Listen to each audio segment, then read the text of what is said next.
My name is Courtney Tiffany. I am a writer and a priestess of the divine feminine, and I'm back. I kind of took like a break. Like in 2021, I recorded a ton of videos like all around the same time, and I just slowly released them over the year. So it's been a while. So we're getting back into the groove of this. But I was recently inspired to do a brand new series, the Goddess series. I have been, to be honest, putting off writing my next book. I'm working on a book right now. It's called A Year of the Goddess, and it details, just kind of life lessons from 12 goddesses, just to kind of take you through. It's like a yearly devotional. Yeah, but I took a break from that and I started making goddess grimoire pages. So if you haven't noticed, goddesses are kind of my jam. The Goddess Grimoire pages are available over on my Etsy shop. You can check the link out down below. But it's been really fun. I love making these. I kind of just started making them because I wanted them for myself. It was something I kind of made for myself. And I was like, you know what? These are really beneficial. There's a lot of great information. It's a great introduction. They're just one page each. But I love like old antique like leather bound books, and I'm like, I wanted something to look like, it's from an antiquated grimoire. So if you like that kind of aesthetic, you can check those out.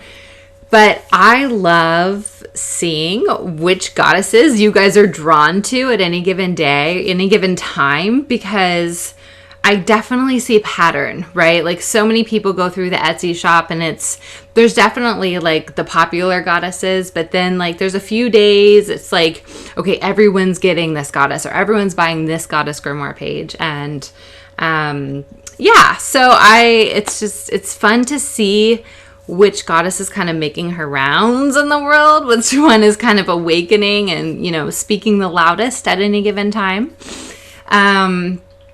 But I recently had a friend reach out to me and she said, Courtney, I know like you are the goddess guide essentially. And I know a little bit about Persephone, but she appeared to me in this meditation and I want to know what it means. Right.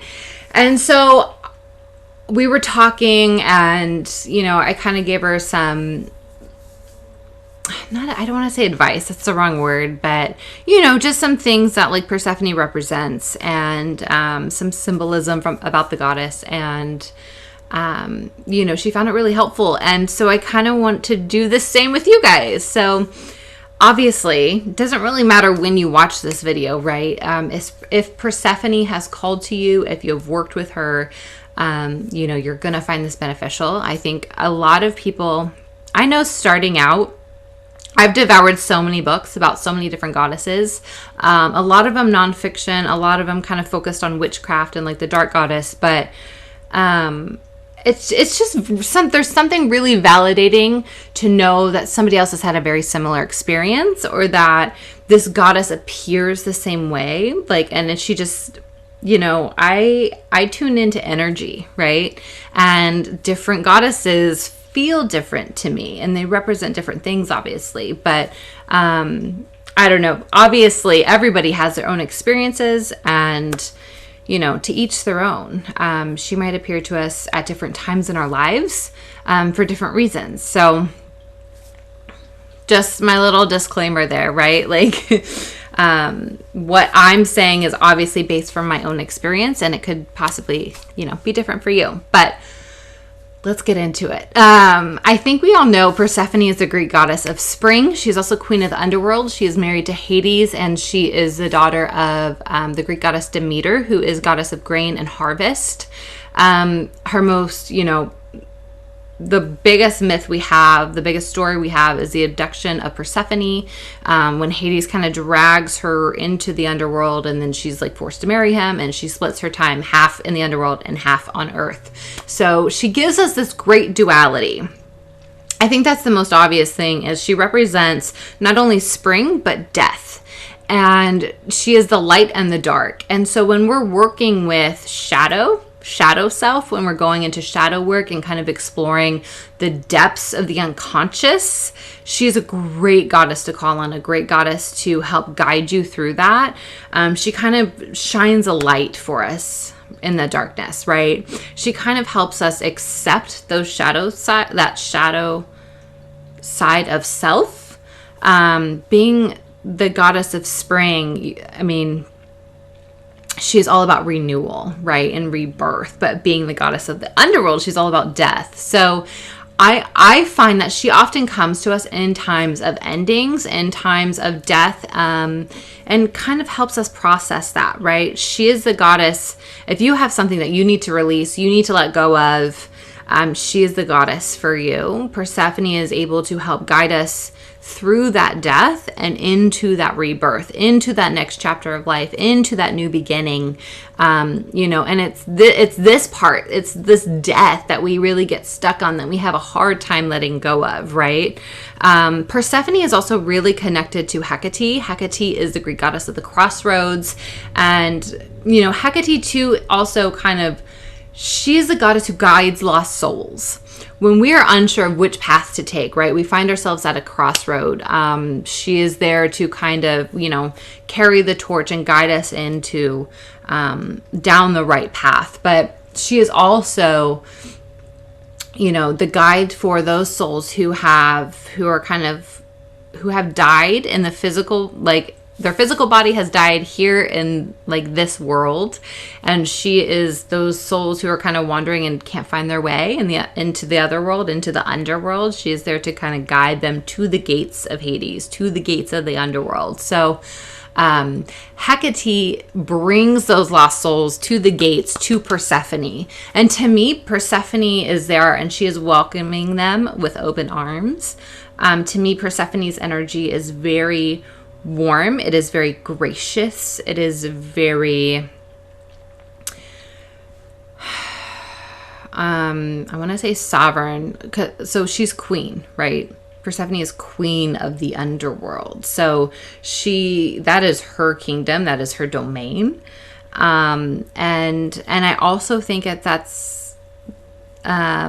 was her way of accepting her shadow self, right? As goddess of spring, she's also goddess of death. And so she has created this balance, like this yin and yang almost, right? She allows us to feel whole. She allows us to feel complete. She allows us to accept all parts of ourself.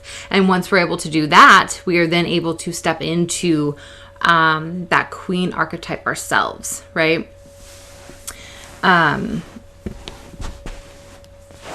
I feel, so yes, to backtrack, I feel like I've got so many things to say. So Persephone is there to open us, to help us grieve our loss. Persephone is there to help us process death in whichever form, however it manifested in our lives, right? Whether it was a death of a loved one, whether it was an ending of a relationship, an ending of a job or a career, whatever it is, right? We have little deaths every day. I feel like there's little endings every day, but she's really great to turn to for those big end of cycle periods of our life, right? When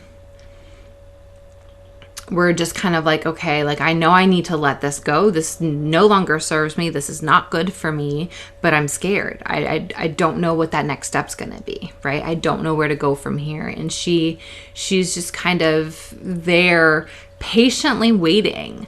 Obviously we all process things in our own time, and, Persephone she's not there nagging us. She's not there being like, okay, like it's time for you to get over this. She is there with this huge motherly love, saying, listen, I get it. You have this crazy human experience, right? Called life. There's a lot to process, and everybody is going to work through things in their own way and in their own time. And, Persephone has a lot of patience and a lot of compassion for us when we're dealing with death, in whatever form it may take.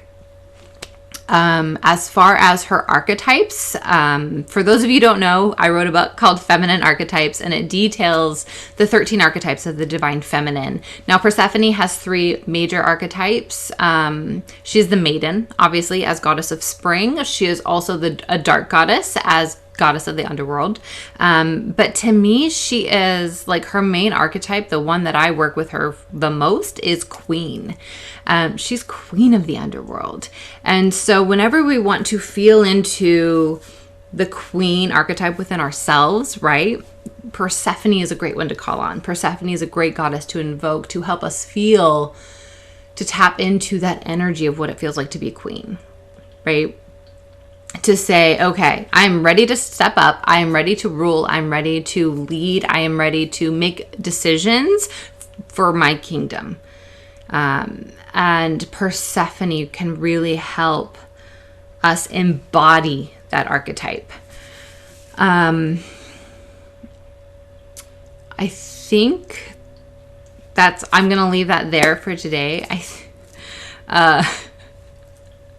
I've had so many technical issues, you guys. This is the 3rd time I've done this video, but yes. So as far as our goddess series, you can keep an eye out. I plan to release a new video on a new goddess every single week. So check back. Make sure you subscribe to my YouTube channel so you don't miss those videos. And if you would like, I will leave the link for the Persephone Grimoire page, just so you have a list of like her symbols and how ways to invoke her. There might be, I don't have it in front of me. Not prepared, guys.